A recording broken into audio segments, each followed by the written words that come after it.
Saudara-saudari di mana saja berada, Shalom.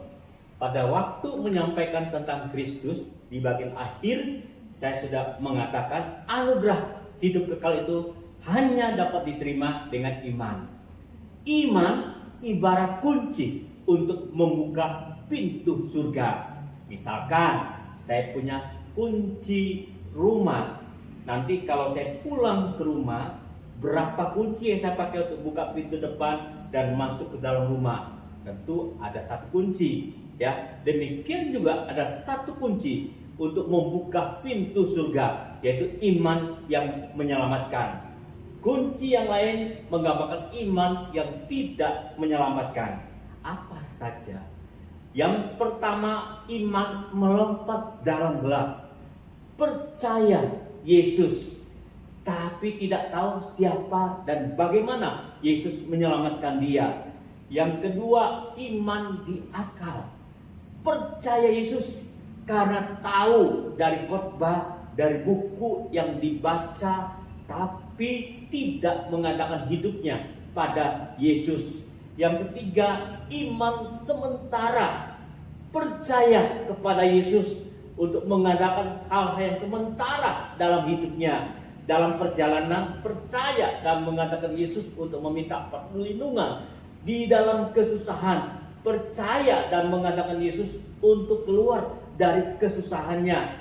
Dalam keadaan sakit, percaya dan mengatakan Yesus untuk kesembuhan sakit penyakitnya.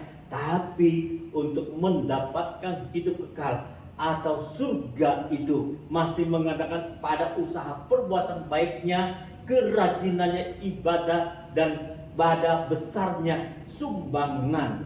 Nah, itu semua iman yang tidak menyelamatkan. Kembali kepada iman yang menyelamatkan tadi, ya. Iman yang menyelamatkan artinya dia mengenal dan mengatakan Yesus saja sebagai Tuhan dan Juru Selamat untuk mendapatkan hidup yang kekal. Nah, saya kasih contoh yang sederhana. Dulu di Amerika ada seorang pesulap terkenal, namanya Mr. Blondin. Dia biasa mengadakan pertunjukan di ruang tertutup. Kali ini dia mengadakan pertunjukan di ruang terbuka, nggak tanggung-tanggung, di air terjun Niagara. Saudara-saudari, air terjun Niagara itu, ya, di kiri kanannya ada tebing-tebing, ya. Nah, ini air terjun Niagara ini, di bawahnya deras dalam. Kalau orang jatuh pasti akan binasa. Nah, disinilah Mr. Blondin mengadakan pertunjukan. Kedua tebing ini dihubungkan dengan seutas kawat. Seperti biasa, Mr. Blondin jalan di seutas kawat dan berhasil. Lalu kemudian dia menggunakan gerobak dorong. Gerobak dorong itu seperti gerobak semen. Gerobak yang ada satu roda di bawahnya, ya. Dia mendorong gerobak dorong dan berhasil. Kemudian gerobak dorong ini diisi sekarang pasir, ya. Mr. Blondin menggunakan gerobak dorong diisi sekarang pasir, ya, dan dia berhasil. Yang terakhir, ya, sekarang pasir ini diganti dengan seorang manusia. Pada waktu itu manajer bertanya kepada para penonton, apakah percaya Mr. Blondin bisa melakukannya?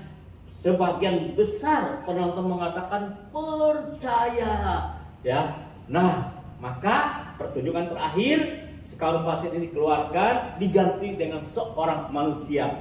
Siapakah di antara penonton ini yang berani masuk ke dalam gerobak dibawa oleh Mr. Blondin? Semua terdiam. Manajernya mendekati seorang yang kelihatan muda. Apakah Anda percaya Mr. Blondin bisa melakukannya? Wah, percaya. Dari tadi saya percaya. Mr. Blondin itu hebat. Dia pasti bisa menyeberangkan orang, ya, dengan gerobak dorong. Bagaimana kalau Anda yang naik ke dalam gerobak? Aduh, jangan saya. Masih muda, ya, masih panjang kesempatan hidup saya. Katanya kamu percaya, tapi tidak berani mengadakan dirimu dibawa oleh Mr. Blondin. Lalu dicari sekarang yang lebih tua. Bapak percaya nggak Mr. Blondin bisa melakukannya? Wah, Bapak percaya. Tadinya ragu, ya, tapi melihat sendiri Mr. Blondin itu hebat. dengan diisi sekarung pasir pun dia bisa membawa gerobak dorong itu. Nah, berat seorang manusia bukankah sama dengan sekarung pasir? Jadi dia menganalogikan, dia menggunakan pikirannya mengatakan Mr. Blondin bisa. Nah, kalau gitu bagaimana kalau Bapak yang menggantikan sekarung pasir itu? Wah, Bapak ini mengatakan jangan saya sudah tua, nanti lihat ke bawah gemeteran, ya, mengganggu konsentrasi Mr. Blondin, jatuh dan binasalah kami, ya. Nah, karena tidak ada yang mau, maka pertunjukan mau dibatalkan. Tapi tiba-tiba ada seorang anak remaja yang mengangkat tangannya. Saya, ya, semua penonton kaget, ya. Ternyata anak itu sudah lari ke atas, naik ke dalam gerobak dorong. Mr. Blondin sudah siap akan mendorong dengan diisi anak remaja ini. Semua penonton menyaksikan apa gerangan yang akan terjadi.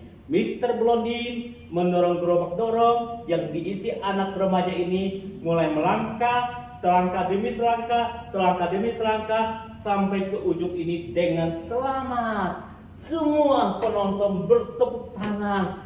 Hebat, luar biasa. Lalu ada yang penasaran, bertanya kepada anak remaja ini, kok kamu berani sekali? Apa jawaban anak remaja itu? Karena Mr. Blondin itu adalah bapak saya. Pastilah dia akan membawa saya selamat sampai ujung ke satunya.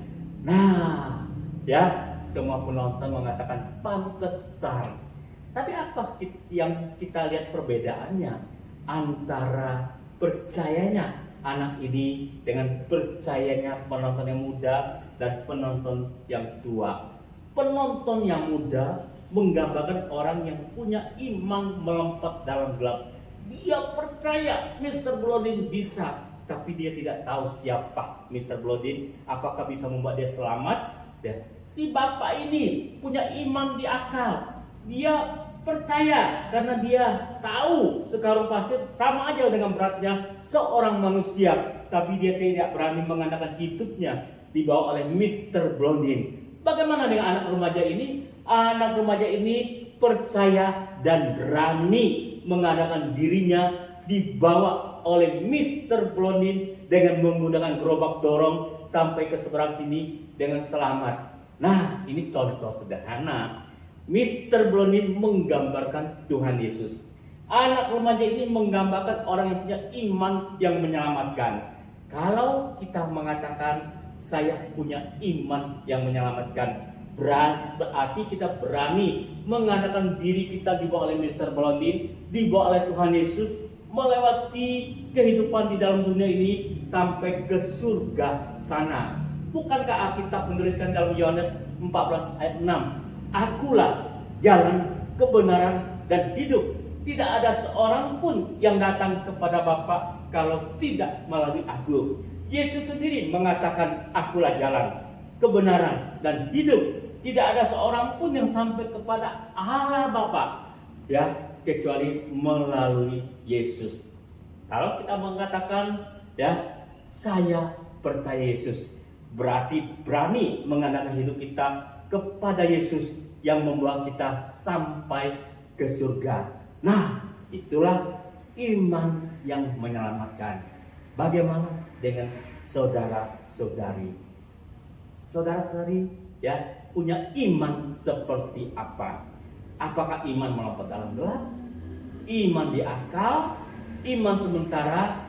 Atau punya iman yang menyelamatkan? Mari kita merenung sejenak.